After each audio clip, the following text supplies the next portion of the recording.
This story here is out of Rensselaer, New York. Robert Fisher was no stranger to law enforcement. He had violent felony convictions, multiple misdemeanor convictions, probation violations, and a history of failing to appear in court.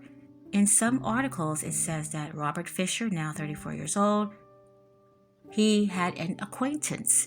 And in other articles, they say this was a romantic relationship that he had with Leesa Stewart. I believe that it was a romantic relationship.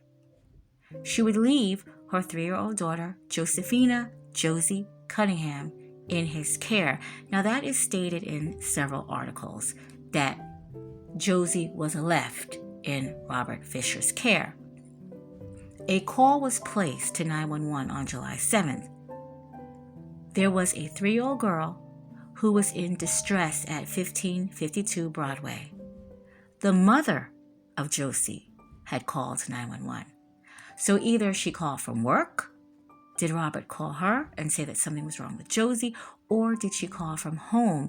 It's not entirely clear. Plus, they have given 2 days that this child may have been in distress, July 6th and July 7th.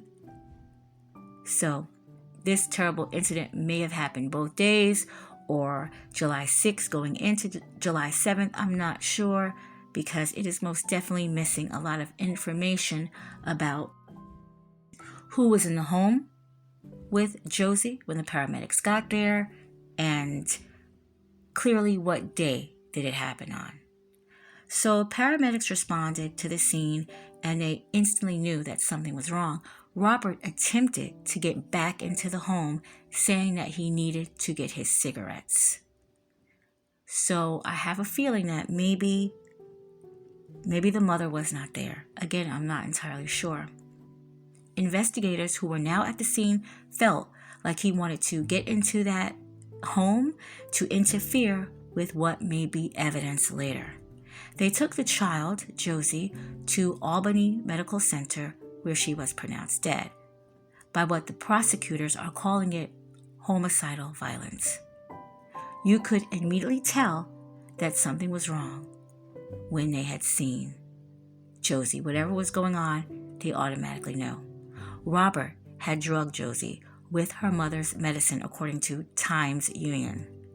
The medicine alprazolam is used to treat anxiety and panic disorders, and olanzapine is used to treat schizophrenia.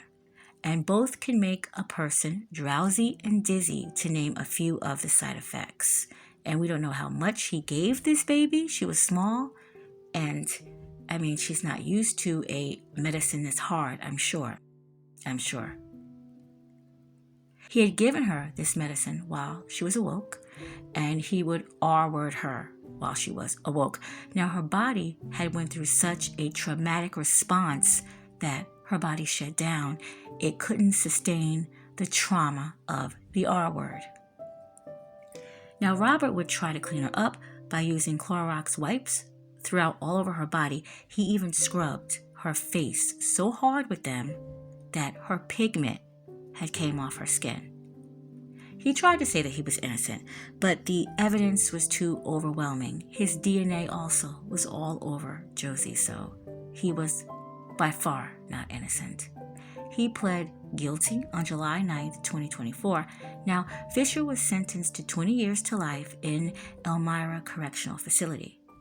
Judge Deborah Young called Robert Fisher a threat to society, who showed no remorse of what he had did to Josie.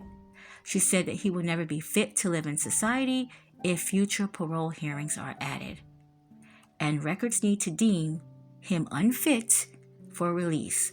So Judge Young was making sure that Robert Fisher would never see the light of day outside of the prison. She even asked him, before his sentencing, would he like to address the court? And he muttered the word no. So he really didn't care about what he did to this little girl. And he showed it. He showed it before she died, during her death, and afterwards. He showed it, I'm pretty sure. He started his sentence on September 23rd, 2024. And of course, on social media, the normal things were said. They're going to have your way with you. You deserve to be in there forever. You deserve to rot, and you won't last a day. They were wrong. He lasted 28 days. On October 22nd, 2024 at 1:50 a.m., he was pronounced dead. Now, there's a picture of what looks to be a black inmate, dressed in orange with the orange flip-flops on, and what is, I guess, supposed to be Robert. You could tell it is a white male. Look like he's dressed down, maybe in some type of pajamas or night clothes, I'm saying, and they look like they're in a tussle. It's just a still shot of a picture that they're saying are these two. Again, I don't know how real it is, because everything these days is doctored and AI now, so I'm really not sure. But one thing I am sure is he is no longer living. Josie's teacher said that she used to pretend that she was a teacher. She would line the baby dolls up and pretend to read and feed them. And she said that Josie had a nurturing quality and that she was a girly girl. And here's a picture that I just found of Josie's father, Joseph Cunningham. So I just want to say, my condolences to Joseph and Lakeisha. A lot of people will blame Lakeisha for letting this man inside her house, but, unfortunately, we don't know sometimes that people are predators until they get into our home. We just don't know that, and it's a sad thing that we just don't know that. I always give advice, and I know it's hard advice, but you have to put your kids first. If it's not the father that's in the home, you should probably just beware. Beware of anyone, trying to get in your home and live with you. Don't let these men live with you. Don't let these men live with you if you have young children, young girls and young boys that, can barely talk, can say things, can let you know really what's going on. Don't do it. It's just not worth it. You can still have relations, most definitely. See this man at his house. If you are so much worth it, you can go to his house, right? He doesn't have to be up under your house with your kids. We need to get to know people more, because more and more this is happening. It's just so scary how, the kids cannot defend themselves. It's horrible, and I hate that this happened to this little girl. I do know that Chemung County Medical Examiners, the office said that it will be up to the state prison to reveal how he died. So he could have died by the hands of someone else, like the inmate, or he could have died by his own hands. But one thing for sure is, it's out of our hands.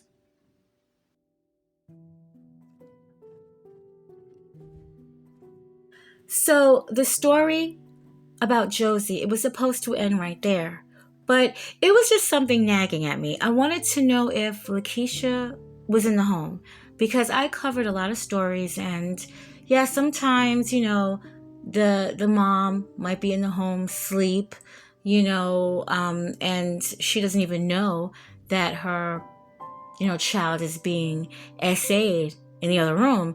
So I looked a little bit deeper, and I did find out that Lakeisha is a home health aide. So that would explain why the call was made, so early in the morning, and only Robert was in the home with Josie. So more than likely, Lakeisha was at a client's house. Yeah, I had a lot of clients' homes that sometimes I had to spend the night in, and I figured that's what she was doing. Now, unfortunately, Lakeisha herself was in the headlines, and this would be about 5 months before Josie would tragically die. So Keisha did admit to stealing $28,500 from a client that had dementia between January 5th, 2023 and February 1st, 2023. And now, again, I was a home health aide for well over 12 years. And, the dementia patient was unable to consent to writing checks for her. Now, I do know that, sometimes they don't have to have dementia. They'll just say, write you out a check, baby girl, for this amount or that amount. They have done that.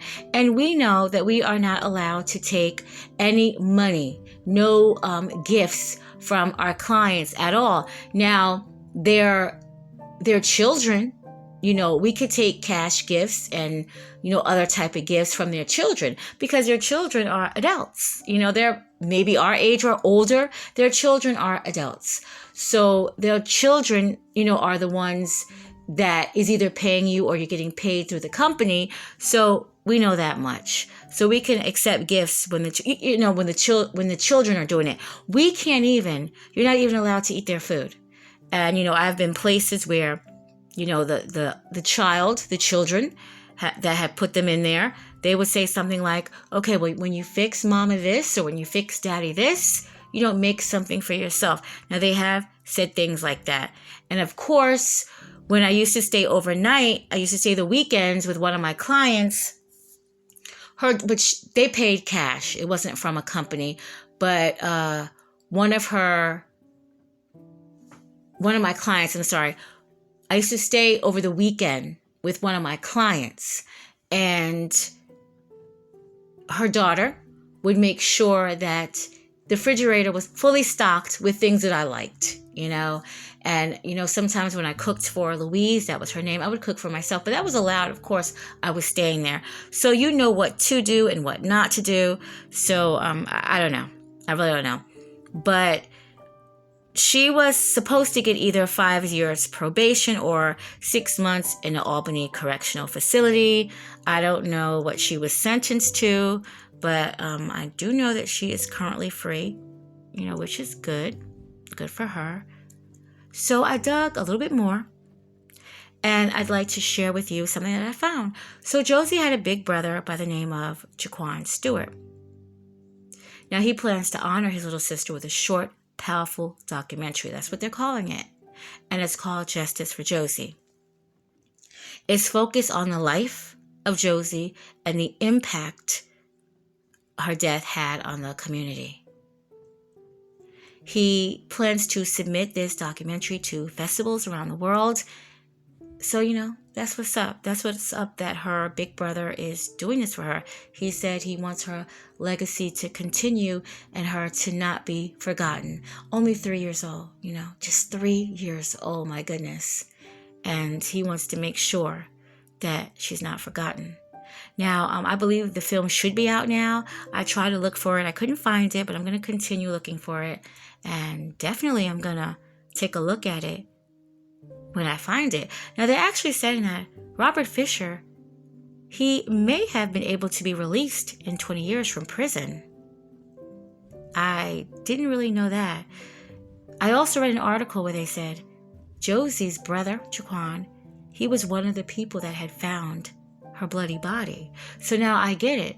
I get it why when the paramedics, when they got there and the investigators got there, they seen she was really banged up. She really was. They said something was very wrong. So it wasn't just a little girl unconscious, bloody body. Yeah, it was terrible. They said she was savagely attacked. Savagely SA'd. So that's just horrible all by itself. So Jaquan was working at one of my favorite places in October of last year, Spirits of Halloween, when he received a phone call from a man from Sun newspaper. Jaquan said his heart was beating, he was perspiring, he was in shock, total shock that he found out through this phone call that Robert was dead. He said he felt a strange sense of justice. Last year, he murdered Josie, he died, and now he's dead. It's kind of hard to grasp it. It doesn't really make sense. I was originally trying to pursue the death penalty, and this happened unexpectedly. I don't think he deserves a funeral. That's what Jaquan said. So, yeah, this is terrible. The whole thing is terrible. It's terrible that Robert was disgusting and nasty. They were also asking if anybody else was in his company, in the past, to let, police know. But, he's gone now. But it is still horrible. All of it's horrible, but it's so good that Jaquan, the young man, the young graduate right here, that he is doing some really nice things still for her sister, and I hope it is a major success. And my condolence to the family of Josie Cunningham, and may she continue resting in peace.